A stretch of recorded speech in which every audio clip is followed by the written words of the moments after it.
अस्य श्रीकवचस्य एकादशवक्त्रस्य धीमतः हनुमत्तस्तुतिमन्त्रस्य सनन्दन ऋषिस्मृतः प्रसन्नात्मा हनुमाञ्च देवता परिकीर्तिता छन्दोनुष्टुप समाख्यातः बीजमवायु सुतस्तथा मुख्यप्राणशक्तिरिति विनियोग प्रकीर्तिता सर्वकामार्थसिद्ध्यर्थः जपः एवमुद्दिश्यते। ॐ स्फ्रें बीजं शक्तिधृक् पातु शिरो पवनात्मजः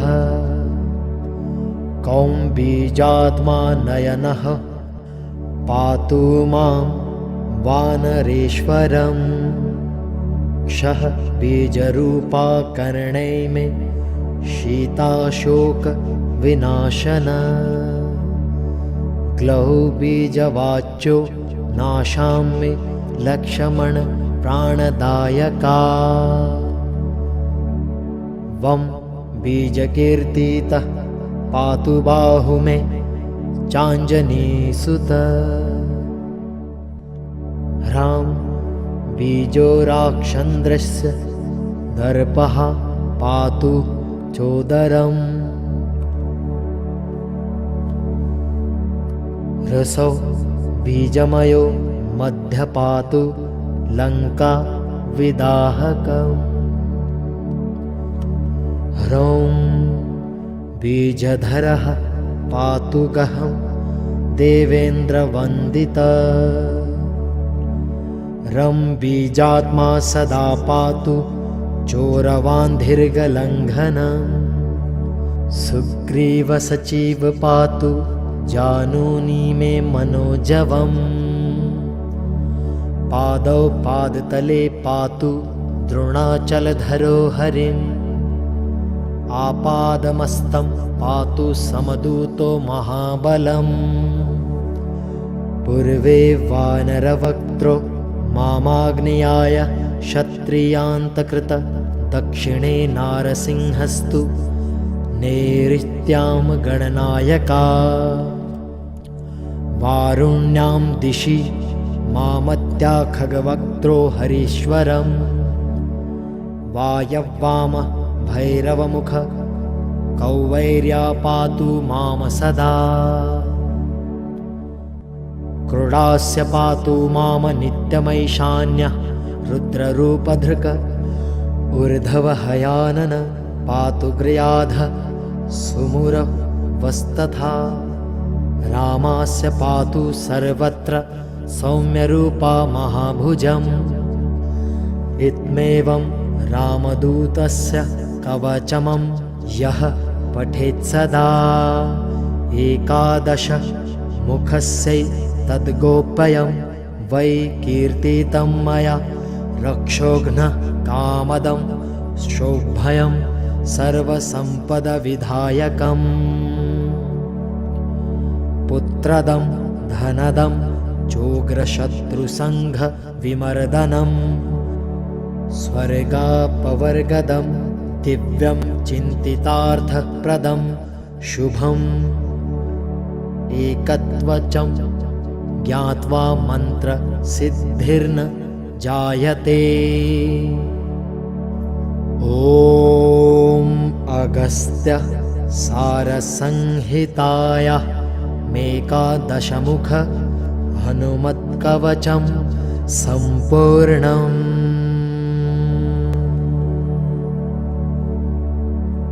ॐ अस्य श्रीकवचस्य एकादशवक्त्रस्य धीमतः हनुमत्तस्तुतिमन्त्रस्य सनन्दन ऋषिस्मृतः प्रसन्नात्मा हनुमाञ्च देवता परिकीर्तिता छन्दोनुष्टुप समाख्यातः बीजं वायु सुतस्तथा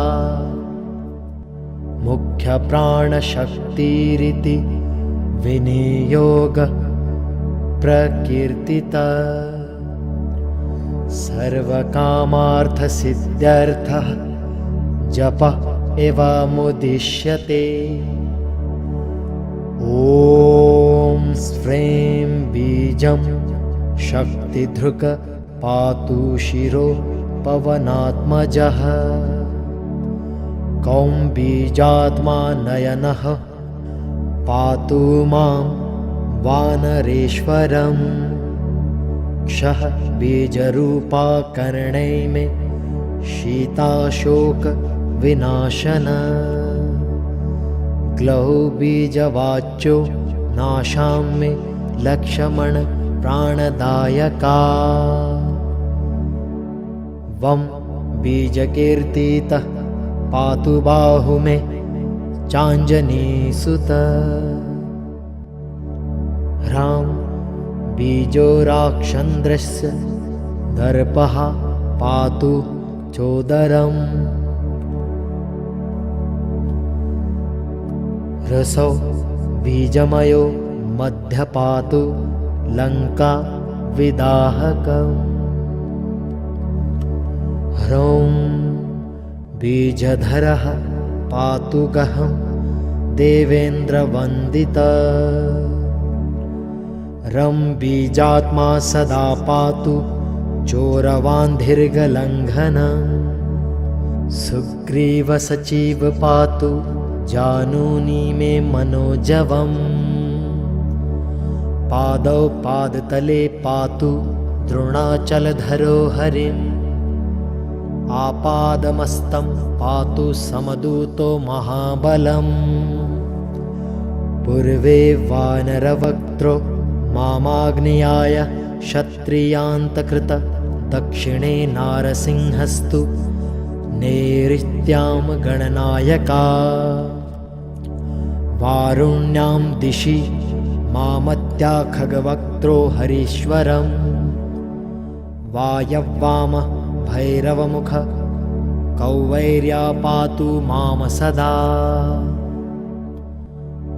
क्रोडास्य पातु माम नित्यमैशान्यः रुद्ररूपधृक् ऊर्ध्वहयानन पातु गृयाधः सुमुरः वस्तथा रामास्य पातु सर्वत्र सौम्यरूपा महाभुजम् इत्थमेवं रामदूतस्य कवचमं यः पठेत् सदा एकादश मुखस्य तद्गोप्यं वै कीर्तितं मया रक्षोघ्नः कामदं शोभयं सर्वसम्पदविधायकम्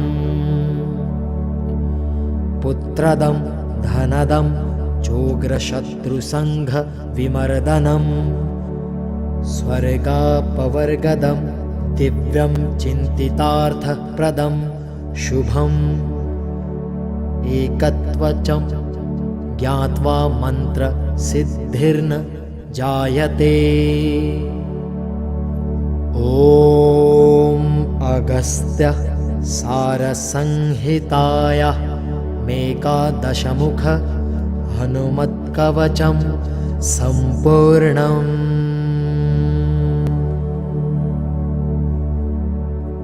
ॐ अस्य श्रीकवचस्य एकादशवक्त्रस्य धीमतः हनुमत्तस्तुतिमन्त्रस्य सनन्दन ऋषिस्मृतः प्रसन्नात्मा हनुमान् च देवता परिकीर्तिता छन्दोनुष्टुप समाख्यातः बीजं वायु सुतस्तथा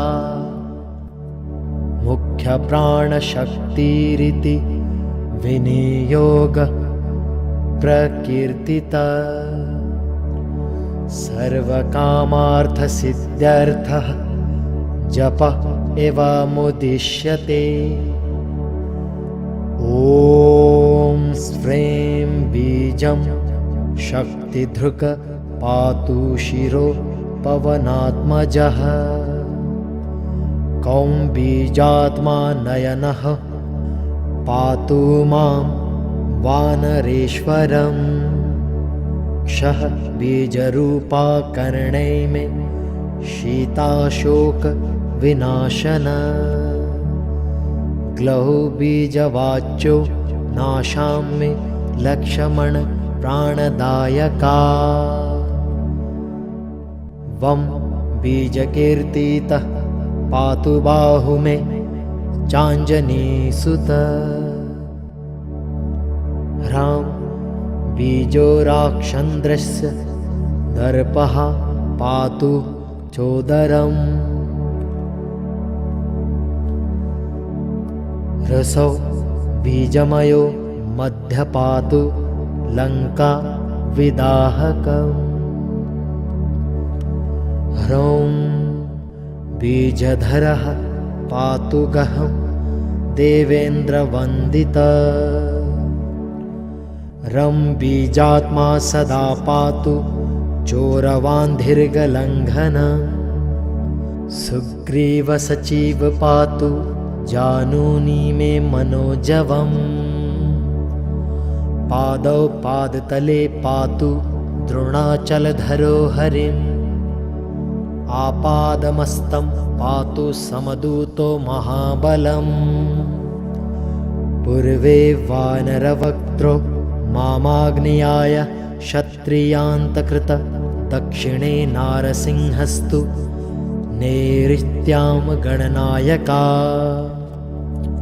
वारुण्यां दिशि मामत्या खगवक्त्रो हरीश्वरम्। वायव्वाम भैरवमुख कौवैर्या पातु माम सदा। क्रोडास्य पातु माम नित्यमैशान्यः रुद्ररूपधृक्। ऊर्ध्वहयानन पातु गृयाध सुमुरवस्तथा। रामास्य पातु सर्वत्र सौम्यरूपा महाभुजम्। इत्थमेवं रामदूतस्य कवचमं यः पठेत् सदा।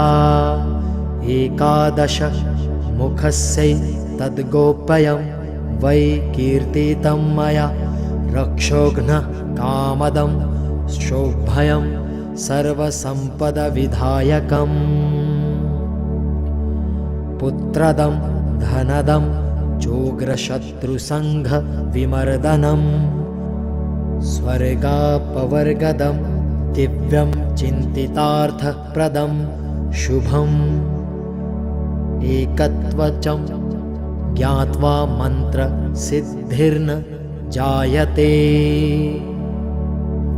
ॐ अगस्त्य सारसंहितायाः मेकादशमुख हनुमत्कवचं सम्पूर्णम्।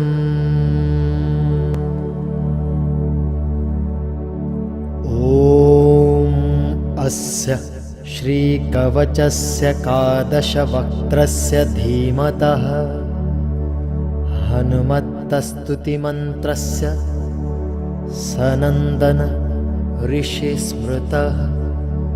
प्रसन्नात्मा हनुमाञ्च देवता परिकीर्तिता। छन्दोनुष्टुप समाख्यातः बीजमवायु सुतस्तथा। मुख्यप्राणशक्तिरिति विनियोग प्रकीर्तिता। सर्वकामार्थसिद्ध्यर्थः जपः एवमुद्दिश्यते। ॐ स्फ्रें बीजं शक्तिधृक् पातु शिरो पवनात्मजः। कौं बीजात्मा नयनः पातु मां वानरेश्वरम्। क्षः बीजरूपा कर्णै मे शीताशोक विनाशन। ग्लौ बीजवाच्यो नाशां मे लक्ष्मण प्राणदायका।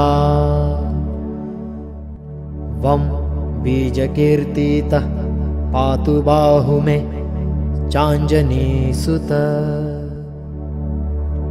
ह्रां बीजो राक्षन्द्रस्य दर्पः पातु चोदरम्।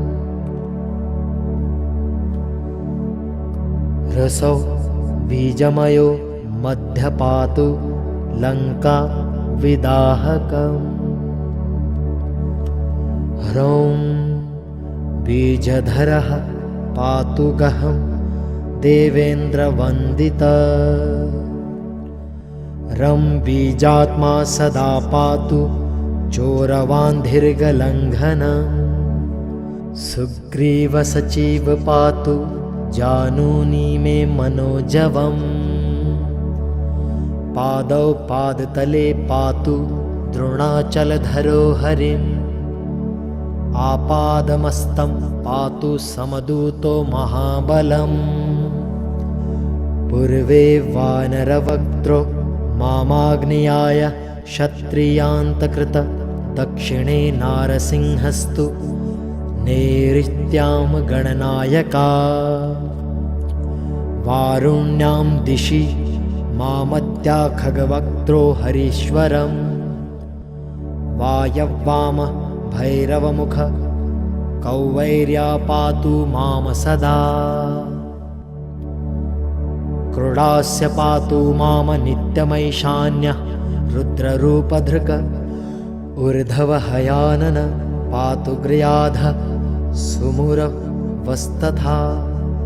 रामास्य पातु सर्वत्र सौम्यरूपा महाभुजम्।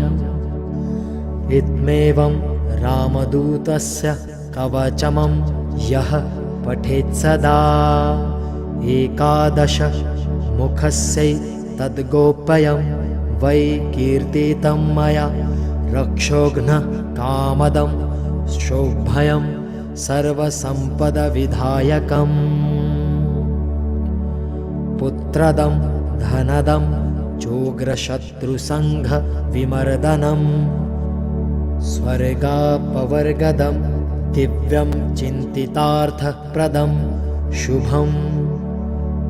एकत्वचं ज्ञात्वा मन्त्रसिद्धिर्न जायते। ॐ अगस्त्य सारसंहितायाः मेकादशमुख हनुमत्कवचं सम्पूर्णम्।